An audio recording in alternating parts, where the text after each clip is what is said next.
Assalamualaikum warahmatullahi wabarakatuh. Di sini saya akan menjelaskan bagaimana persiapan dalam melakukan desain web menggunakan framework Bootstrap. Apa itu framework Bootstrap? Ya, Bootstrap adalah kerangka kerja dari CSS yang sumbernya terbuka dan bebas untuk merancang situs web dan aplikasi web yang berisi template desain berbasis HTML dan CSS untuk tipografi, formulir, tombol, navigasi, dan komponen antarmuka lainnya, serta juga ekstensi opsional JavaScript. Untuk sejarah Bootstrap pertama kali bernama Twitter Blueprint yang ditemukan oleh Mark Otto dan Jacob Thornton di Twitter. Kemudian Bootstrap dikembangkan lagi oleh Bootstrap Core Team 1 yang rilis perdana pada tanggal 19 Agustus 2011, 9 tahun lalu, dan baru rilis stabil dengan versi 4.5.2 pada 6 Agustus 2020. Bootstrap yang digunakan bahasa pemrograman Bootstrap yaitu HTML, CSS, Less v3, Sass v4, dan JavaScript. Oke, lanjut kita ke unggulan pada Bootstrap.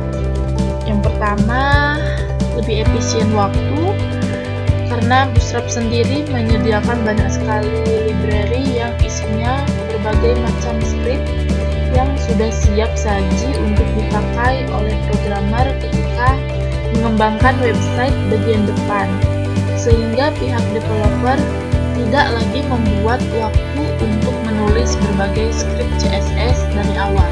Tentu dengan memakai potongan script tersebut, maka akan sangat menguntungkan untuk website. 2. Itu lebih fleksibel, karena penggunaan Bootstrap website juga membuat pekerjaan developer dan programmer bisa lebih fleksibel. Ya, karena frame-nya memang bisa digunakan sesuai keinginan dan bebas saja. Teman-teman bisa lebih mudah untuk memodifikasikan berbagai script yang telah ada di dalamnya. Tidak ada ketentuan khusus untuk memanfaatkan Bootstrap Twitter ini. Kemudian yang ketiga itu desain yang oriented, ya. Bootstrap untuk keperluan website umumnya mempunyai sebuah sistem baku yang sangat bagus. Sistem ini disebut dengan nama grid system. Grid merupakan sebuah struktur dua dimensi yang menjadi perpaduan antara sumbu vertikal dan juga horizontal yang membentuk kolom serta baris.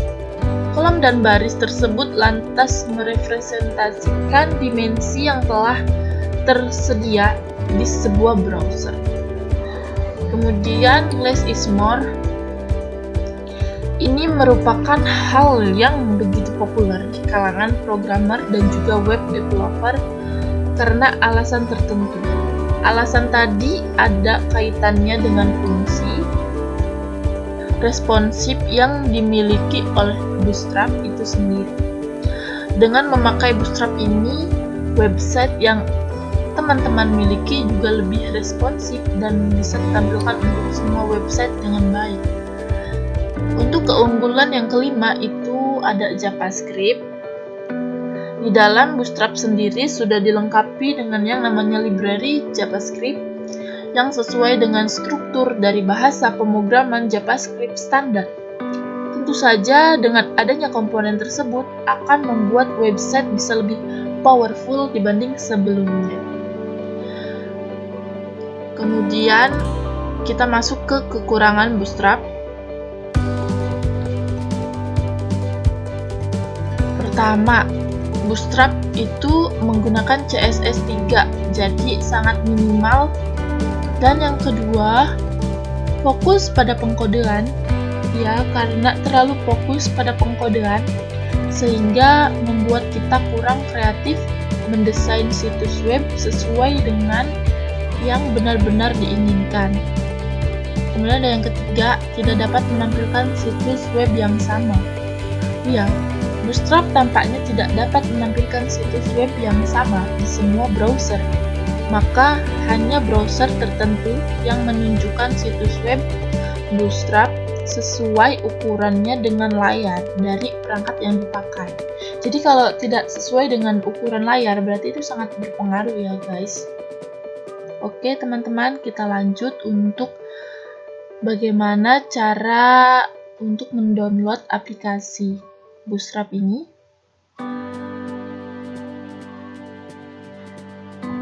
Kita langsung saja masuk ke Google Chrome. Kalian tinggal tulis saja Bootstrap ya. Habis itu kalian tinggal masuk saja ke sini, klik. Setelah itu klik download.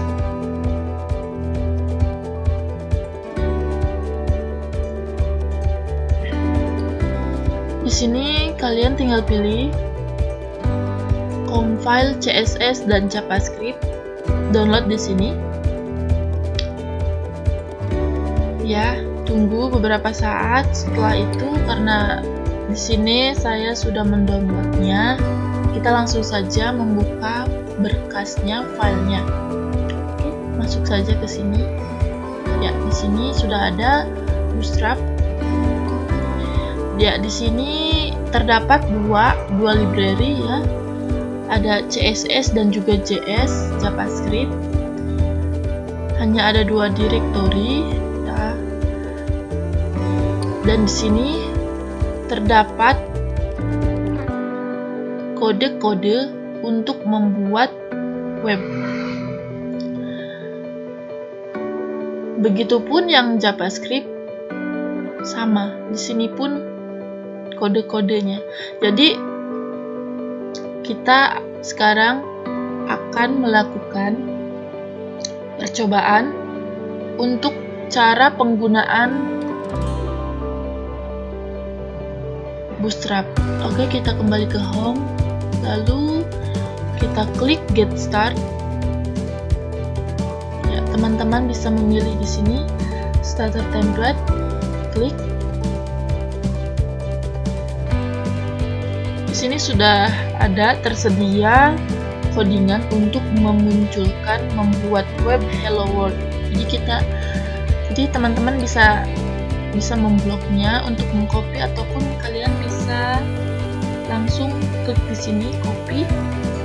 Ya, di sini kita copy dulu, kemudian kita pastekan. Ya, di sini kita paste. Lalu kita save dulu. Kita simpan di berkas website tadi yang kita download tadi di Bootstrap. Kita kasih nama index.html, index.html. Ya. Kemudian setelah kita save, baru kita coba. Kita akan mencobanya apakah berhasil atau tidak. Oke. Ya. Jadi ini teman-teman, setelah tadi kita membuat hanya beberapa detik saja, tidak sampai 1 menit, kita sudah bisa memunculkan dan membuat hello world ya.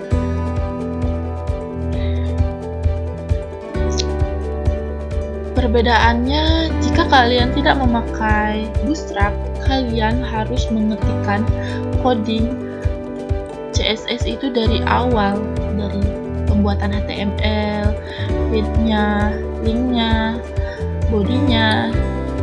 Kalian harus mengetikkan dari awal. Tetapi kalian jika menggunakan Bootstrap, kalian tidak lagi memerlukan pengetikan dari awal. Kalian bisa saja langsung kayak seperti tadi saya yang mencontohkan saya pertama.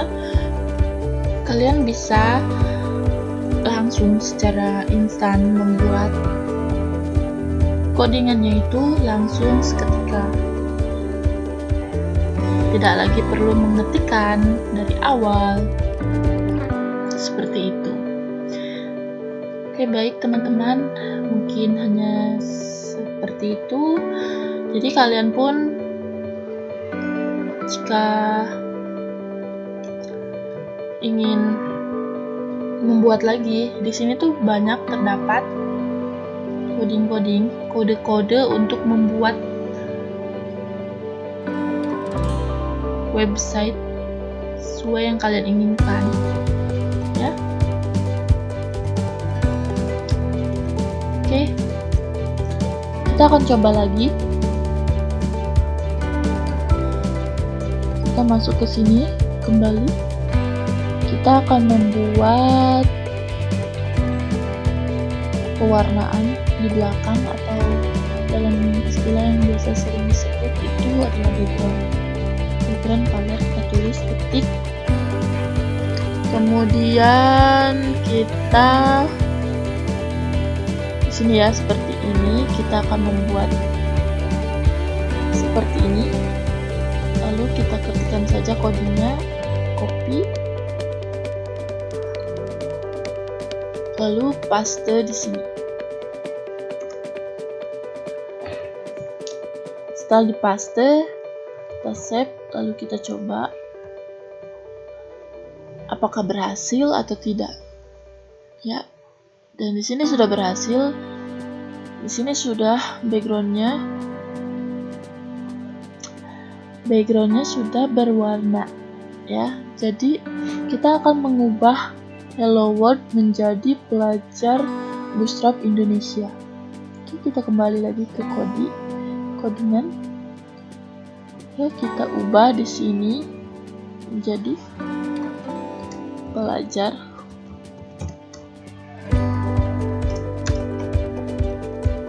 Bootstrap Indonesia.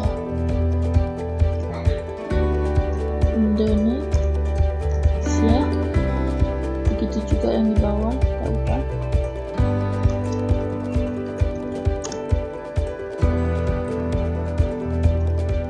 Indonesia. Oke, kita save. Kita kembali ke sini. Coba. Ya, di sini sudah menjadi pelajar Bootstrap Indonesia. Kemudian kita akan coba ya, kita membuat supaya si tulisannya ini menjadi berwarna dan bergaris bawah. Kita kembali lagi ke sini. Ya. Seperti ini, kita akan membuat seperti ini ya. Jadi kita copy saja kodeannya, copy, lalu kita tempel di sini. Kita hapus dulu yang ini. Ya. Paste, save. Nah, seperti ini jadinya. Bukan berwarna dan bergaris bawah jika disentuh. Oke, hanya ini saja yang dapat saya sampaikan. Terima kasih. Wassalamualaikum.